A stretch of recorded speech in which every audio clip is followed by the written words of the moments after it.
Et on en vient à ce focus sur la kizomba. Cette danse venue d'Angola fait de plus en plus d'adeptes à travers le monde. En Europe, particulièrement, les soirées kiz, comme on les appelle, se multiplient à Amsterdam, à Londres, à Bruxelles ou encore à Paris. Regardez le reportage de Salima Belhadj, Bangali Touré et Kalidoussi. Un mardi soir à Paris. Sur cette péniche en bord de Seine, c'est l'heure d'apprendre la kizomba avec Anaïs Milon.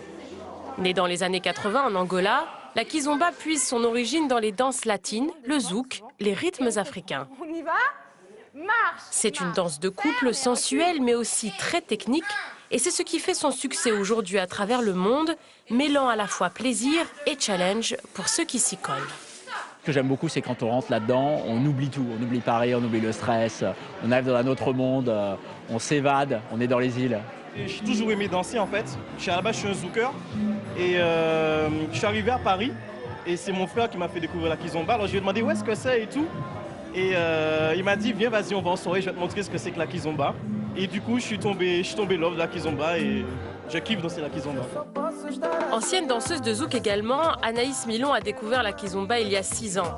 C'est la rencontre avec son partenaire Morenasso qui a lancé sa carrière dans la danse. Forte de son succès, elle donne des cours à travers le monde et apparaît même dans les clips des grands chanteurs de kizomba. Partout dans le monde, on a vraiment des endroits où avant ils connaissaient pas trop cette danse-là, où ils en avaient entendu parler. Et dès qu'il y a un couple ou quelqu'un qui va faire des cours là-bas, il y a vraiment une grosse dynamique qui se crée et les gens continuent. On a été dans des pays comme par exemple le Kazakhstan, où les gens dansaient déjà la kizomba et étaient enchantés de pouvoir apprendre un peu plus. Parmi les professeurs sur la péniche, il y a aussi Victor, précurseur de ces soirées où on danse tout en apprenant. Ce Portugais d'origine vit le succès de la kizomba avec beaucoup d'émotion. On avait rêvé que ce qui nous avait touché, ça puisse toucher un maximum de monde. Et là, ça dépasse même nos espérances. Et en même temps, en fait, on voit aussi que la kizomba prend plusieurs visages. Et donc du coup, il faut réussir un petit peu à regarder ça sans être trop fermé et aussi en se posant des bonnes questions. Traditionnelle ou moderne, la kizomba a su s'imposer dans la catégorie des danses de couple. Mais les danseurs, les chanteurs sont aujourd'hui des stars uniquement grâce aux réseaux sociaux. La kizomba mériterait d'être un peu plus sur le devant de la scène.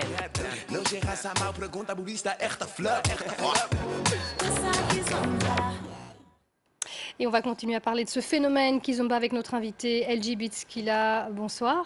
Bonsoir. Vous êtes chanteur, producteur. Le titre qu'on entend d'ailleurs à la fin de ce reportage, Dansa Kizomba, c'est tiré de votre premier album, Oui. Assamao. Assamao. Alors, vous habitez au Portugal, mais vous tournez tous les week-ends pour faire danser justement sur la tous les Kizomba. week-ends. Dans quel pays, quels sont les pays qui ont succombé au charme On de la était touchés par Kizomba? la kizomba. Bon, déjà, Cap-Vert, tous les pays lusophones. Il y a beaucoup de pays de l'Est qui commencent à être touchés, comme la Russie, Pologne, tout ça. Et même en Russie. Ah ouais, en Russie, ça danse aussi. J'étais même surpris, ça danse même mieux que moi-même. Et qu'est-ce qui plaît, vous pensez, autant dans ce phénomène Kizomba? Qu'est-ce qui fait que ça touche autant, que ça marque autant les gens? Je sais pas, je pense que c'est le fait que ce soit nouveau, que ce soit exotique aussi. Même si nous, on connaît la kizomba depuis longtemps, on est né on a baigné dedans. Mais c'est le fait que ce soit nouveau et qu'il y a la danse aussi. Parce que la musique, c'est pas que la musique kizomba, c'est aussi la danse. Et ça nous a aidé aussi beaucoup, nous, les artistes. Alors donc il y a cette danse de couple, hein, assez sensuelle. Mais pour l'instant, c'est quand même un certain cercle d'initiés à travers le monde, mais qui dansent la kizomba. Comment faire pour toucher un plus grand public? Est-ce qu'il manque un grand titre interplanétaire? Ouais, je pense que ça arrive, parce que plus les années passent, plus j'ai l'impression que la kizomba, elle grandit. Donc je pense que ça va pas tarder à exploser, là. De toute manière, il y a beaucoup de projets qui vont sortir cette année, donc je pense que ça va exploser cette année même. Vous-même, vous travaillez sur de nouveaux projets. Vous êtes en train de préparer un nouvel album. Pour l'instant, vous avez mêlé beaucoup de hip-hop, notamment à la kizomba. On l'entend dans les rythmes. C'est aussi pour toucher différents types de publics? Ouais, parce que déjà à la base, moi je faisais beaucoup à la base. Avant de faire que de la kizomba, je faisais beaucoup de hip-hop. Je produisais beaucoup d'instruments hip-hop. Et comme je disais, je suis né dans la musique kizomba, donc j'ai toujours voulu faire un mix. Mélanger mon côté hip-hop avec mon côté capverdien.